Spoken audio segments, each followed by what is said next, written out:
Hey, I'm Kenneth Wajda. I'm a professional photographer here in Colorado. Welcome to another one of my inspirational photography talks. So today I want to invite you. I want to invite you to join me. Because I've been doing the Wise Photo Project for 5 years. I started in 2015 and I opened up my studio on Mondays to photograph the elderly senior citizens that were in my community and invited them in to make a portrait of them. And I shoot on film. I use an old Rolleiflex or a Hasselblad. And that's my preference because it's a treat to shoot with those old cameras. But I want to invite you to join me, and I welcome digital as well as film photographers. The biggest thing is that we make photographs that exist. This is a photograph of Margaret. She's 98 years old, and I'm going to be gifting this to her in a couple of days. And she came to this set, which is outside on a sun porch, and it has pretty good open air. It's not insulated. And I stayed 6 feet away the whole time with a mask on. But the truth is, there are safe ways to make these photographs even today. And then remember that down the road, we're not always going to be in a pandemic situation. So this is temporary. But if not for me inviting my local community now to still continue to make these, Margaret is 98 years old. When you think about photography and when it was created and invented in 1839, I actually looked it up and it was introduced, Daguerre, making a daguerreotype, introduced it on my birthday, 125 years before I was born. And right now, it's only 181 years old. There are many, many people in the mid-1800s and before who never had a photograph made of them. And now, with the advent of digital photography, I'm betting it's the first time that we have it where people aren't making those photographs once again. Because when I was growing up, we did family portraits at the portrait studio. People went to the mall or J.C. Penney and they got pictures made pretty much every year. They got some family photos made, but there's a lot less interest in that right now. And I think the ubiquity of digital cameras makes it seem like, well, I've got a camera, I'm always making photographs. Really, if you're not printing those photographs, they're probably going to disappear. I can't find pictures from 10 years ago that I want.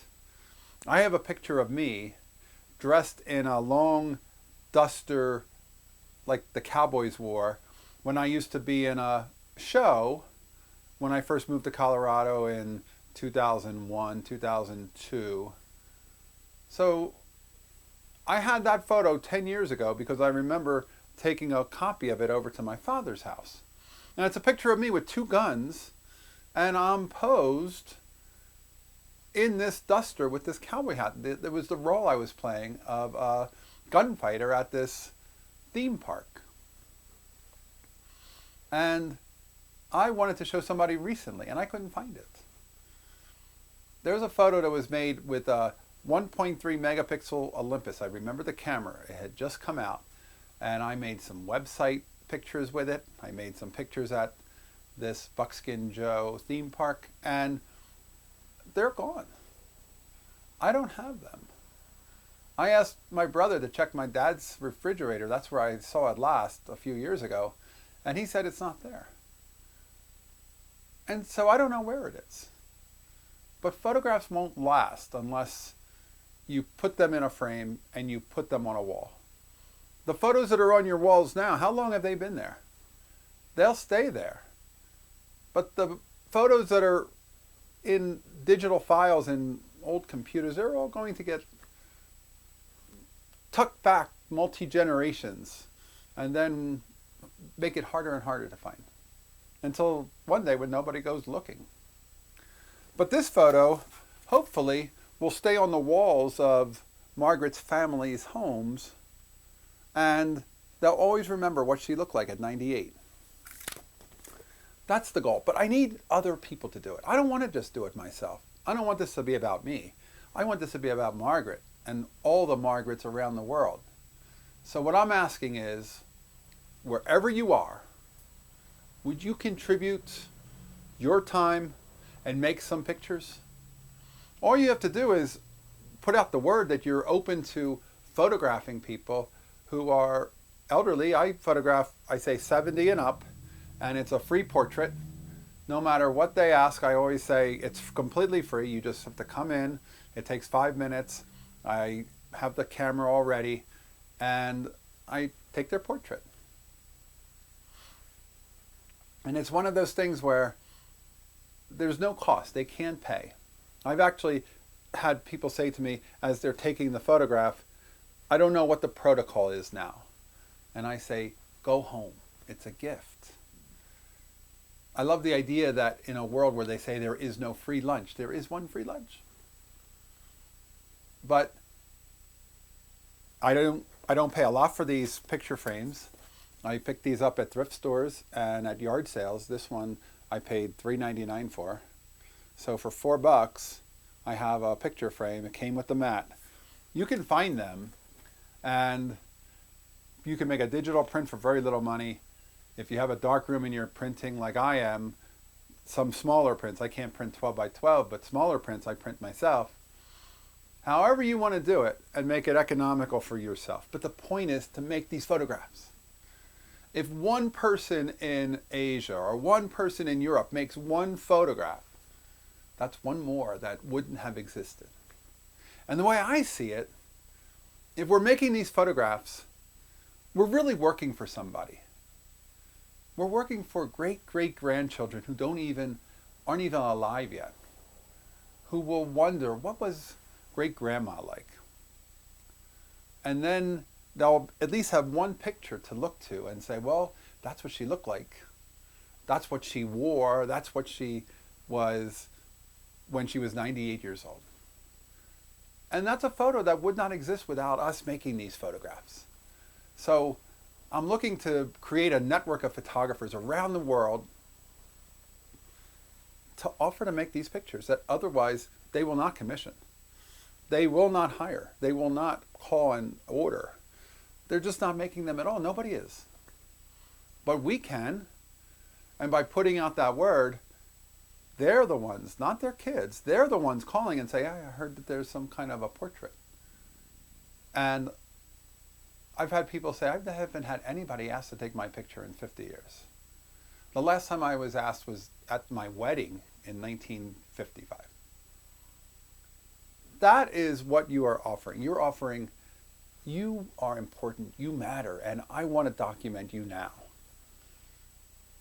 You are vitally important, and I'm making a portrait for your family that will always remember what you are like today.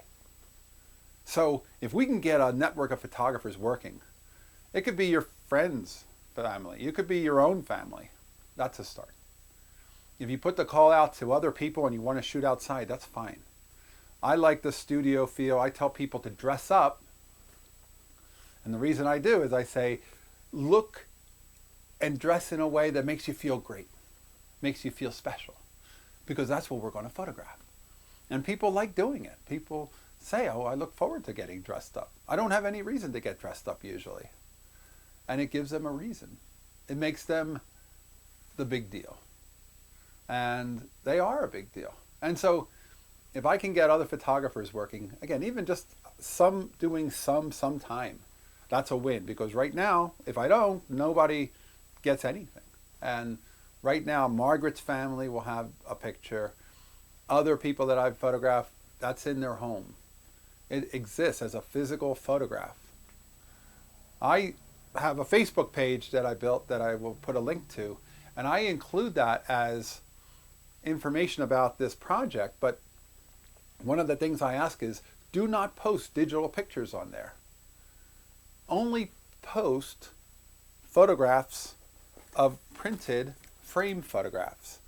Because if you post this, then other people see that that's what they can do. And It's not about making a picture and putting it on the internet because it won't last. Nobody's going to go after dinner and say, let's go take a look at grandma's picture on the internet. So I actually tell the folks that I shoot that I have one request, and that is, it is a physical photograph. I made this photograph for you. It exists as a photograph. And I ask them to please keep it in their family, accept the gift, but don't take a picture with their phone, don't digitize it, and don't put it online, because if somebody wants to come see it, they can come visit you and see your picture. Because the point of photography is to photograph. And there are pictures that I have in my house from the 1800s that are small tintypes that are in little glass frames with a velvet case. They only exist because somebody put them in that case and they stored them. And I want to stress to people that if we put these into frames, they will exist. But if we put them online, we just say, here you go. If we just send them digital files, they don't really do anything. And for me, I would love to be able to have the influence on the other photographers to say, don't give away digital files and say print it yourself, because they may get a really poor print from a bad Walgreens, and next thing you know, it's not that good. Be the photographer. Make the quality print and gift it. And then once it's gifted, don't give out digital files. If they want reprints, it's perfectly suitable to offer a cost to buy reprints. Some of the family members may want extras. But that first print, there's no cost. And don't offer digital files. This isn't about how many photos can we just put out there. It's about how many photographs can we make and put in people's homes that they can look to for future generations. So I hope you join me and make some photographs. Put them in some frames. Gift them to people. When you see the way they light up, when they see what you've created, that is a joy and a reward in and of itself. I'll put a link to the Facebook group as well as the wisephotoproject.com will get you to my page about some of these photographs. And I hope you join me. I hope you also spread the word to other photographers about what this is, how we do it, and how they can do it. And we can build a network of people around the world posting pictures of the framed photographs they made and gifted to people. If you can make a photo when you're gifting it to them and take a photo then, that would be wonderful. If you see other people doing it, people will see others and then they'll get inspired. But we can do something amazing. We can do something that we can literally change the world. The world of those people that are yet to be born, that will look back at these photographs and go, that was grandma, that was great-grandma. All right, that's today's photography talk. If you're enjoying these, hit the subscribe button. If you can support even a coffee a month, that's a great help. Thank you so much to all my supporters. Hit the Patreon and I'll be back next week. We'll talk photography. As always, here's the good light.